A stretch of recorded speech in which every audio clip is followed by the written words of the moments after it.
Mark Ruffalo is going to be our guest right here on Meet Me at the Movies. His body of work as well. I mean, my daughter loves 13 Going on 30. First time she saw him. The Last Castle, also, of course, the Avengers. The movie we're going to talk about today is called Dark Waters, based on a true story. And Mark had a lot of involvement in making sure this came to life. And if you've got that link set up, Greg, we'll talk to Mark about that. I think we're good? All right. Kind of, fingers crossed. All right, let's go to the interview with Mark Ruffalo. Hi, Mark Ruffalo. How are you, sir? Good, Noel. How are you? Hey, marvelous. Thank you so much for taking time to speak with us today on Meet Me at the Movies. Really appreciate it. My pleasure. Tell you, Dark Waters, it really is such a fascinating story, and it's a journey of speaking about truth and seeking truth. I'd love to hear about when you first found this story and how did it speak to you? Yeah, I read it in the New York Times Magazine in an article by Nathaniel Rich entitled The Lawyer That Became DuPont's Worst Nightmare. And I was just struck by the kind of depth and breadth of the story, this corporate crime spanning, almost 50 years with a cover-up. And nobody knew about it. And this just incredible, humble lawyer who kind of by accident ended up uncovering this huge corporate crime and cover-up. And I just thought, man, this is the kind of story that I want to be telling. I'm in a unique position to be able to put something like this together right now. And I think it has all the elements of being just a fantastic, thrilling, moving, and important film. It is. It truly is, and it's something that is still relevant, and these kinds of cases are still going on today. There's one currently in Wilmington, North Carolina, that has very similar elements. So the relevance of this is still out there. It's not something that's in our past. It's something that's in our present. And is that a message that you hope audiences will gain from this as well, this kind of David versus Goliath story? Yeah, I mean, I feel like this is essentially the story of America right now. Wow. Yes, it's about PFAS, but it's about a system that's let us down. It's a corporate, political system that puts profits over people. And we see it happening in many, many different industries, whether it's tobacco or food and climate change and Monsanto and Exxon or the opioid problem. It's the same story over or PFAS and DuPont. It's the same story over and over and over again. And so, yes, it's about these people and this community, but it's ultimately about us and who we are today and where we are today and how are we going to go forward from here.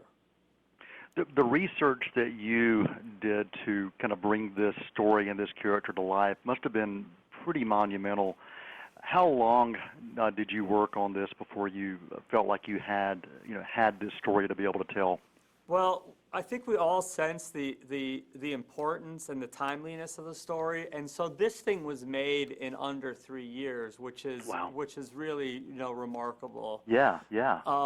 We were just blessed at every turn by a great draft coming up by Matthew Michael Carnahan, the first draft. Todd Haynes coming on, bringing in Mauro Carrera, who did the most incredible first draft of the movie that you see today. I mean, other than some minor tweaks, that was his first draft that he turned over literally in 2 months. Wow. So, it came together. We all knew how important it was. We spent a lot of time with Rob DuPont. We spent a lot of time with the folks from Parkersburg, Darlene and Joe Kiger, Bucky Bailey, the Tennant family, and then Rob and his family, so that it would be centered on the community, totally factually sound and secure, and also what I hope is what I feel is a great movie.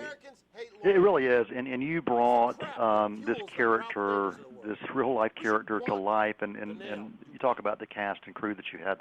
Absolutely phenomenal in what you were able to put on film, and you showed vulnerability. You showed the physical and the emotional toll that something like this can take on someone when they want to speak truth, and others out there don't want that truth to be told.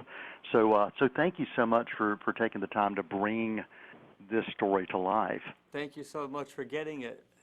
If you have any final takeaways or messages for audiences, what would you want them to gain from this film? No one's going to save us. It's us, and we have a moment right now to make a choice about what our future is going to be.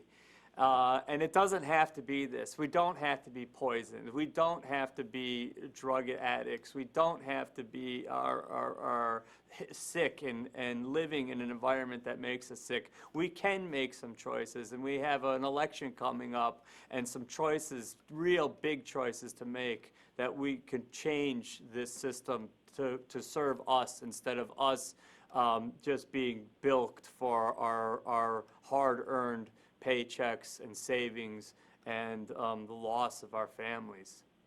Mark, I appreciate what you do for cinema, but I appreciate more than that what you do for life and for bringing stories to life, and real stories as well. And you were one of those people that my family said, hey, if we could have anybody to hang out with around Thanksgiving dinner, who would it be? It's Mark Ruffalo. Because my daughter, she fell in love with you in 13 going on 30, and my son, of course, with the Incredible Hulk, and I've followed you since The Last Castle. So, you're that guy that's a family friend, and so you're always welcome for Thanksgiving or Christmas or any other holiday that you want to visit. Thanks, Noel. I love that, man. That's beautiful.